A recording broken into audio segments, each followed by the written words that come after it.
All right, imagine you're the lead architect. You've just been handed the reins to secure a massive digital transformation for a major enterprise. The stakes? Yeah, they're incredibly high. This system spans multiple cloud platforms, and everyone from the engineering team to the board of directors is looking directly at you for the roadmap. Welcome to this explainer. Today we're opening up the Architect's Playbook to decode the exact strategies and frameworks elite solution architects use to build systems that can actually withstand modern threats. So, the million-dollar question, how do you secure an enterprise without slowing it down? Solving this exact problem is really the defining mandate of a senior solution architect.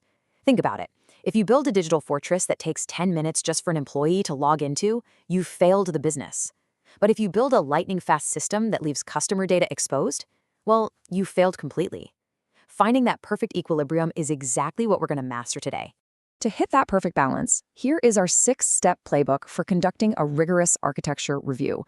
We're going to cover frameworks and compliance alignment, deep dive identity management, cloud and integration analysis, balancing performance and security, stakeholder collaboration, and finally, delivering blueprints and governance. Let's get right into it.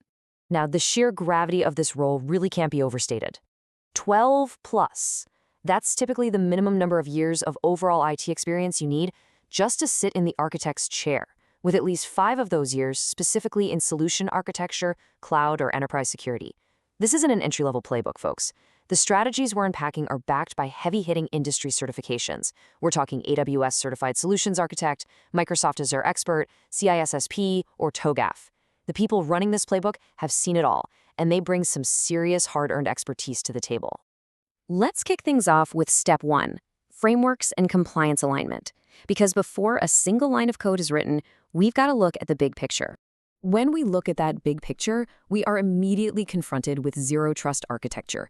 In modern enterprise security, honestly, the traditional network firewall is dead.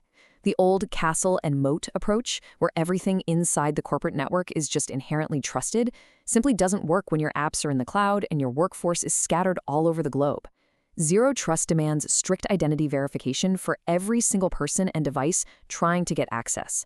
It operates on the absolute principle that identity is the new perimeter. Basically, you trust no one and you verify absolutely everything. So, the foundation of this first step is an initial compliance check. Before we even talk about specific tech, we have to evaluate regulated industry requirements and assess internal compliance frameworks. The architecture has to align completely with overarching enterprise governance standards. A secure, scalable, and resilient system has to, first and foremost, be a compliance system, because if it fails an audit, the rest of the architecture doesn't even matter. Moving right along to step 2, deep dive identity management.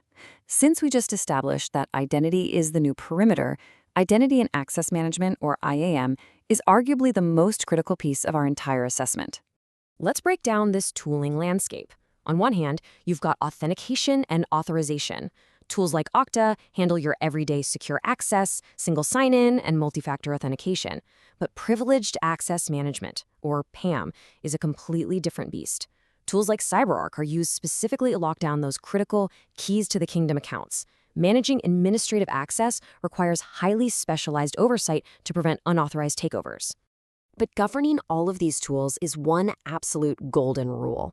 Maintain the principle of least privilege. Every single identity governance platform we design into the system has to enforce this.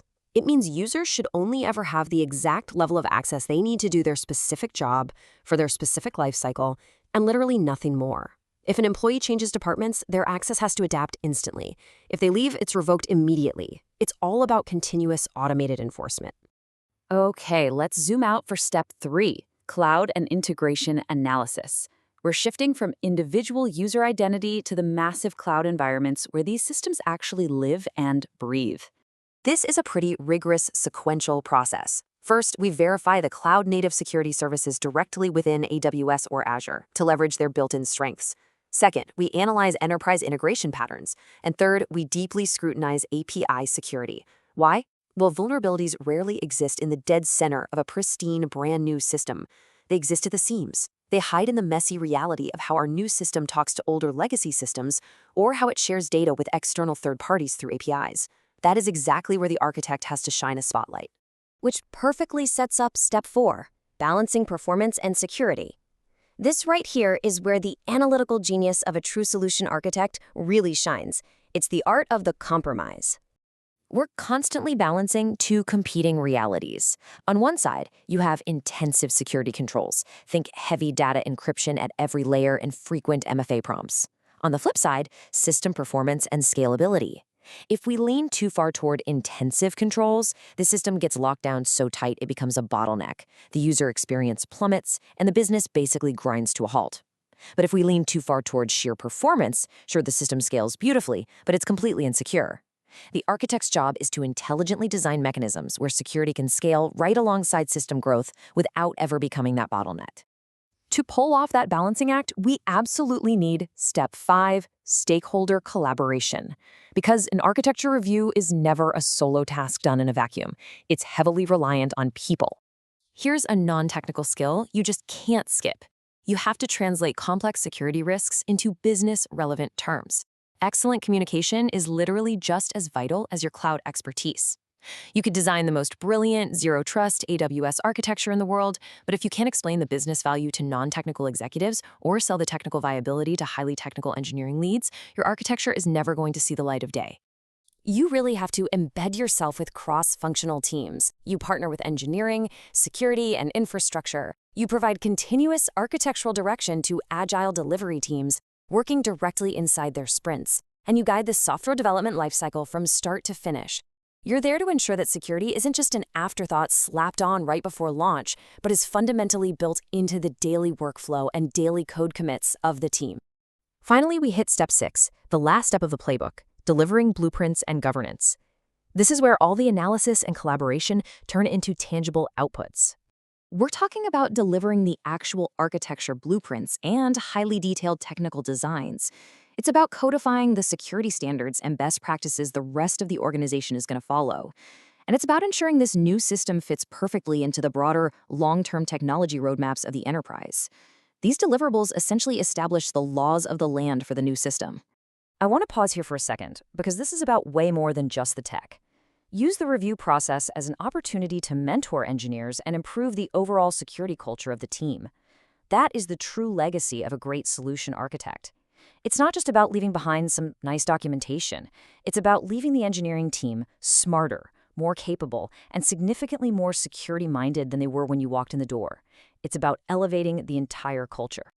The ultimate goal of this entire playbook really boils down to 3 pillars. By aligning with compliance, locking down identity and access management, meticulously scrutinizing cloud integrations, balancing performance, and deeply collaborating with your teams, your technology solutions become secure, scalable, and resilient. You successfully tie all those complex concepts from Zero Trust IAM to AWS Cloud Security back together into one unified, highly functional ecosystem. So, I'm going to leave you with this final provocative thought. Look at the digital landscape you're currently operating in, or the one you're about to build. Does your next enterprise system strictly adhere to your organization's cyber transformation and identity modernization goals? Take this playbook, question your identity perimeters, scrutinize those integration seams, and challenge your teams to not just build faster, but to build smarter and more securely. The blueprint is in your hands.